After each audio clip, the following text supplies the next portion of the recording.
This is Weinkrantz. I'm here today at the Consumer Electronics Show with Steve Rubel. We're in the Samsung Smart Lounge. Samsung Corporate, I understand, is a client of yours at Edelman. So Steve, I've known you since you were originally at Cooper Katz, then you moved over to Edelman, followed your evolution on the social web, all the blogging, your thought leadership on Twitter and Facebook. Tell us what you're doing today and kind of where you're going into the future. Well, first of all, thank you for following me all this time. I appreciate it. So what I've evolved in a couple of tracks. And first of all, I've evolved my career track at Edelman some, and I've evolved my content strategy. So I started out writing a well-known blog called Micro Persuasion in 2004, and that's kind of how I became known, and writing about the changes, and particularly how social was changing PR and changing the media, and looking at the dynamics there. And that's how I got to become known and helped get this great position I am in Edelman. Over time, social has become a lot more integrated into just life, and I think there's less need for somebody like me to be talking about those changes, because they're everywhere, and there's a lot of other smart people who do that extraordinarily well, including folks like Mashable. So I had to evolve my content strategy, and I've gone through a lot of fits and starts over the years. And so what I've done is I have landed on Tumblr. I did that last year, but really haven't started to exploit it until this year. At the same time, my role with Edelman for the first 5.5 years was to help evolve our thinking around social networking and what that means for our clients. But now we have so many people that do that really well that they don't really need me to do that anymore in that particular context. And now my job is to think about the future of media and what that means, and to think about how social and traditional are converging across 4 screens and what that means for our clients globally. And so that means I had to evolve both how the content I create, the context I put that out in, and how I do it internally, and we can talk more about that at length. Okay, so I was following your blog on Tumblr. It temporarily, or it went away, and now you've relaunched it? Yes, well, with some fanfare, I kind of nuked all of my content off other blog in mid-year last year, because I kind of wanted things pointing to one place, which was steverubel.me. That's now my official presence on the web. Continue to be extraordinarily active on Twitter, and I've really kind of built a very nice community there, and I'm very happy to be part of that. Have stayed away after jumping into Google Plus aggressively. I've kind of stayed away some because just the time. And Tumblr, is great. And I said, you know what? Originally I just started posting, and after about a month and a half, 2 months, I said, you know what? This is great, but it's not kind of working for me. It's not what Tumblr is about. I need to take some time. So I didn't post anything between, I think, from September to the end of the year. I posted nothing for 3 months. And now what I realize is that Tumblr is very visual, and there's a need for more visual kinds of communication now, because there's a lot of people writing a lot of words, and people who are doing it for a living. And for me, it's part of what I do. It's not all of what I do. And so I had to really think about my content and do something that was going to be visual, that was going to work for a lot of people. So I've relaunched it as of last week, the first of the year, and the site is now called, it's still at steverubel.me, but it's called The Clip Report. And I've been in PR for 20 years, and way back when, this is going to sound archaic, but when you would generate placements in the media for clients, you would sit with a stack of newspapers, and you would scissors, and you would cut out the press clips, and you'd paste them up and put them in a book, and they would get shared with executives. And there were lots of other services that did that. And obviously, in the age of Google News and real-time Twitter streams, that's become a little bit of insane. But I kind of went back to that and said, gee, in my role now is to study the future of media. I created a whole new look and feel that is retro. It looks retro. It's visual, and it's actually in a scrapbook format. So I started off with a 20-page ebook that you can download on my site on the future of media. It's volume 1. It's all culled from first-hand conversations I've had with media executives, journalists, the social networks, our clients, our teams, to kind of understand some kind of new ways that media operate. And I characterized it into 5 behaviors, and I posted it up as a PDF download and a slideshow. You can go and download that. My new plan now is to continue to add to the scrapbook. I have amazing meetings pretty much every week This morning I had another great breakfast with Jim Bankoff, who is CEO of Vox Media, which is the parent company of The Verge and Sports Blog Nation, who I've met with before. He's referenced in the ebook. And there's a lot of insights I learned from these conversations, and I will continue to share those in a more visual way with photos.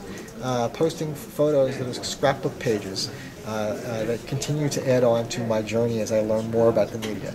So I think you'll see more content from me. Will it be daily? I would love for it to be daily, but I think it's going to be, certainly my hope is to get to weekly and then ramp up from there, and I have to build. But I have to definitely get that going again because I miss doing that. I work with a lot of startups, and when the first thing they always say, well, we want to work with you because you have all these great connections to the media, and I tell them that's really a bad idea. Number one. Number two, I talk to my clients about thinking of themselves as media companies in their own right.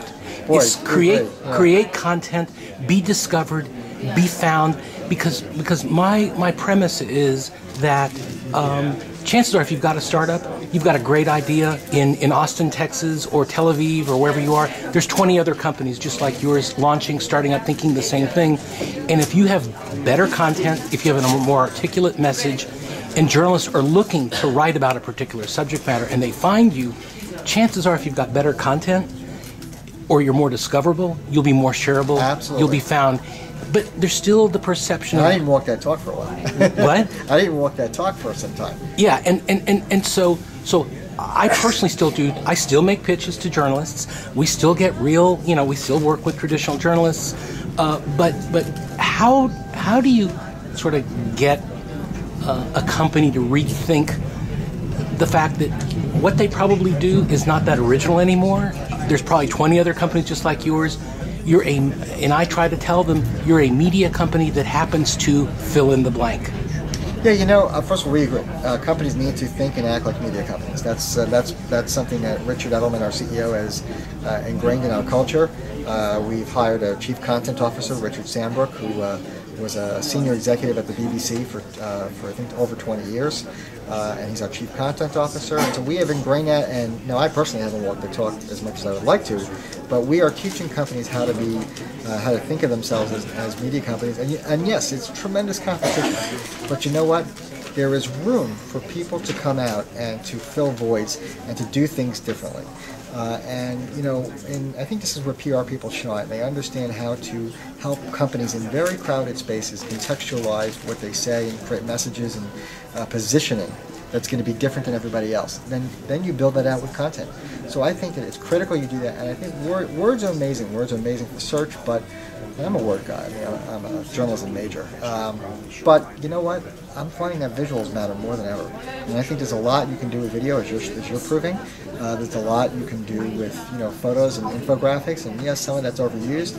But you need to find a way to tell your story. But I agree. You need to basically think on kind of three layers. You need to think about your own media, your own content, the content you create, and social, and not just view those as disparate but connected.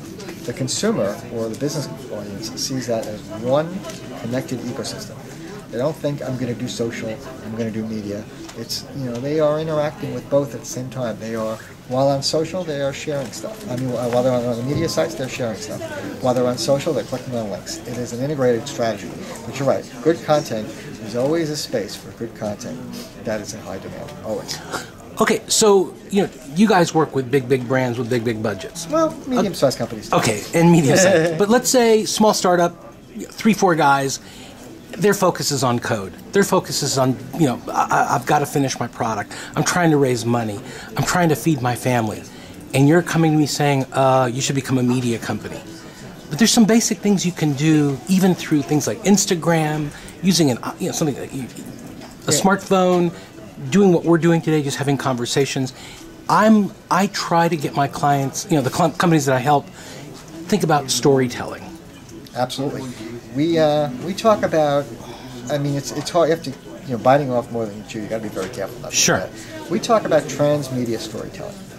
This is a phrase that I heard out in Hollywood from a gentleman named Dr. Henry Jenkins when I visited him. He is at the USC Annenberg School of Communications. And transmedia storytelling is really thinking about how a story, he talks about more in a Hollywood context, how a story and narrative follows people across different media and continues. And in the entertainment context, the idea is, a story and narrative continues across screens to stay relevant in your life, and because so much of Hollywood now is a sequel and hit-driven mentality. Sure. But that works, I think, in communications. Think about how to hook your things together, and maybe how to take a blog and make that your core content strategy and your core communication strategy, and how to use that to comment on news that gets you press, how to use that in social to get links and to get discussed and to be part of conversations as conversation starters. So it could be the kind of the fulcrum that drives a lot of other stuff. And transmedia storytelling, I think, is applicable whether you're one person or you're a big corporation. One thing that Dr. Jenkins talked about that I really loved is he said there's two planes of media. He said there's spreadable media, which is media we snack on all day long, tweets, headlines, media Sure. that is spreading all over the place. And then there's drillable media. When we want to go deep, we want to, learn more about something. We read, pages, ebooks on Script. We download things from Amazon. We watch movies. We go see research. You want to think along those planes. Create content that's spreadable, but also there's drillable. And drillable means lots of niches that are unmet. So is it hard?